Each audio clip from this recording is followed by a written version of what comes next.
Rumah Sakit Cikini. Jadi Rumah Sakit Islam Cikini. Jadi alhamdulillah dari jumlah awal 96 pada saat pasca kejadian, saat ini yang masih dirawat untuk di Rumah Sakit Islam Cikini ada kurang lebih 14, kemudian di Yarsi ada 14 dan satu lagi di Pertamina ada satu, sehingga total yang masih dirawat ada kurang lebih 29 dari 96 dan sisanya kemarin sudah bisa pulang dan mungkin juga dilaksanakan rawat jalan. Secara umum kondisi korban sudah 12 orang yang saat ini dirawat di rawat inap, sementara 2 masih dirawat di ICU karena memang perlu ada penanganan khusus. Jadi kita juga membangun pusat trauma healing yang nanti juga kita persiapkan untuk memberikan pelayanan, nanti bekerja sama tentunya dengan KPAI, dengan dokter-dokter dan psikolog yang diperlukan, sehingga kemudian bisa memberikan bantuan terkait dengan apabila ada keluhan-keluhan yang memang bisa kita berikan pelayanan di trauma healing. Kemudian juga nanti di sekolah pun kita juga akan mempersiapkan. Itu yang pertama. Dan yang kedua, tim saat ini juga tentunya terus melakukan pendalaman terkait dengan pasca terjadinya ledakan kemarin di SMA 72.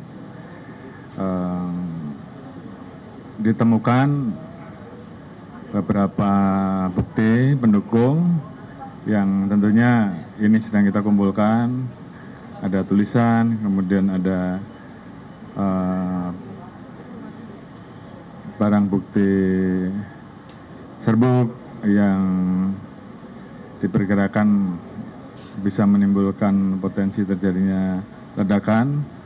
Catatan-catatan lain kita kumpulkan, termasuk juga kita melakukan pemeriksaan terhadap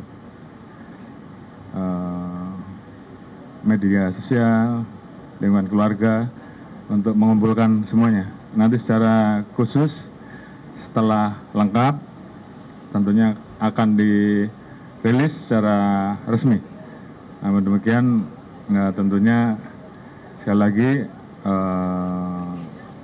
kita semuanya menyampaikan keprihatinan yang mendalam, dan tentunya kita senang tadi bahwa pada saat kita berbicara dengan anak-anak kita dan adik-adik, mereka masih semangat untuk tetap sekolah, dan tentunya itu yang kita harapkan. Dan tentunya terhadap trauma-trauma yang ada, tugas kita semua, utamanya dari tim yang ada untuk terus mendorong agar mereka bisa kembali normal. Mungkin itu yang bisa saya sampaikan.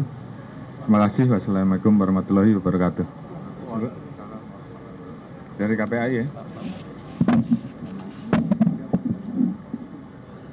Terima kasih.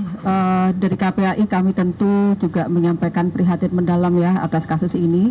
Tapi ada beberapa hal yang kami meminta untuk menjadi atensi. Yang pertama, tentu fokus kepada layanan kesehatan kepada anak-anak yang menjadi korban yang mengalami luka di semua tempat yang tadi sudah disampaikan oleh Bapak Kapolri. Tentu pemulihan ini sifatnya bukan pemulihan yang sekedar fisik, karena beberapa tadi mengalami gangguan pendengaran, mungkin juga harus sampai tuntas ya. Dan saya kira juga selain penanganan fisik, tetapi pengenanganan untuk trauma healingnya, untuk psikisnya juga menjadi sangat perlu, tidak hanya bagi anak-anak yang mengalami luka, tetapi juga anak-anak yang ada di sekolah SMA N72 tentu butuh untuk pendampingan untuk mengatasi trauma healingnya.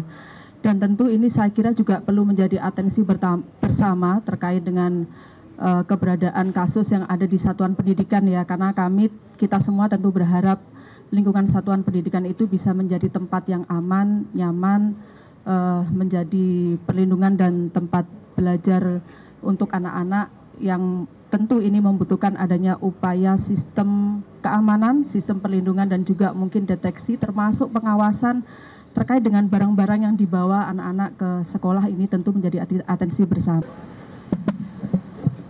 Oke, salah satu, silakan.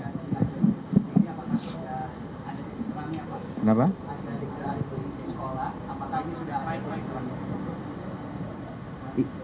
Cek, Pak, izin untuk terkait info dugaan adanya bullying di sekolah ini, apakah sudah ada titik terang dari penyelidikan, Pak? Terima kasih.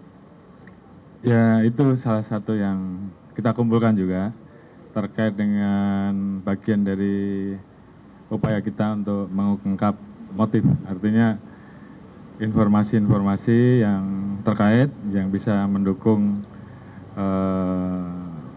proses kita untuk mendapatkan gambaran motif tentunya kita kumpulkan. Namun sekali lagi secara lengkap, secara resmi nanti akan kita rilis ya.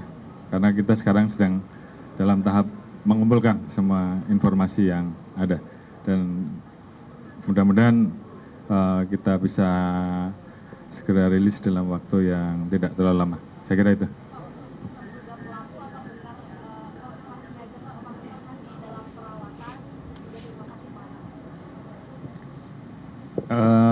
Yang jelas untuk terduga pelaku kondisinya semakin membaik ya, dan mudah-mudahan itu juga akan mempermudah kita nanti pada waktunya apabila kita butuhkan. Ada berapa sih Pak terduga pelakunya?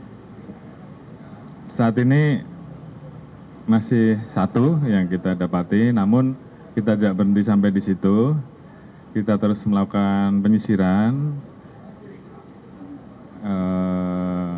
Apakah ada pihak-pihak lain, dan saat ini tim sedang bekerja. Jadi untuk jumlah resminya berapa tentunya saat ini kami terus sedang melakukan pendalaman. Pak. Gimana?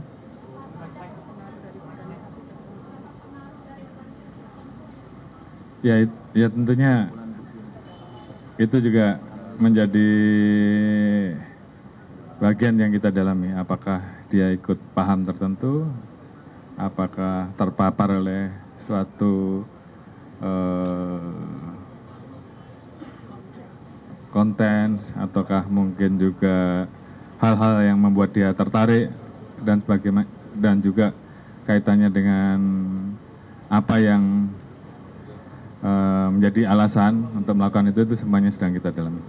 Pak, ya? untuk terduga pelakunya ini siswa atau bukan Pak? Dan yang di ICU ini kan ada 2 Pak ya. Kalau boleh tahu dia lukanya seperti apa dan seberat apa? Terima kasih. Gimana? Kalau untuk yang terduga pelaku, apakah bisa ditekankan apakah dia adalah siswa atau bukan? Dan juga apakah untuk 2 yang saat ini di dalam ICU, lukanya itu separah apa? Boleh konfirmasinya? Terima kasih.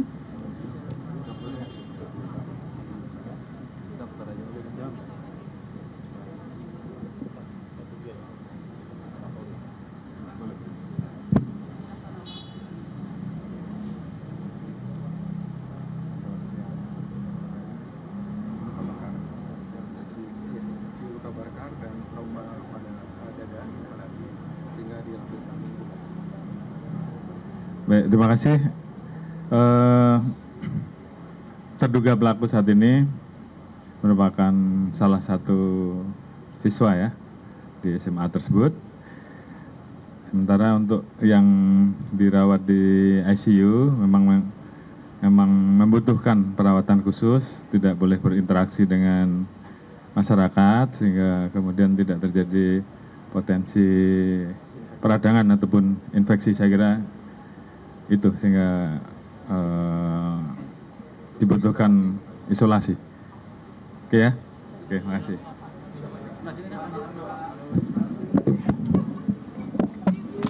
Jelajahi cara baru mendapatkan informasi. Download Metro TV Extend sekarang.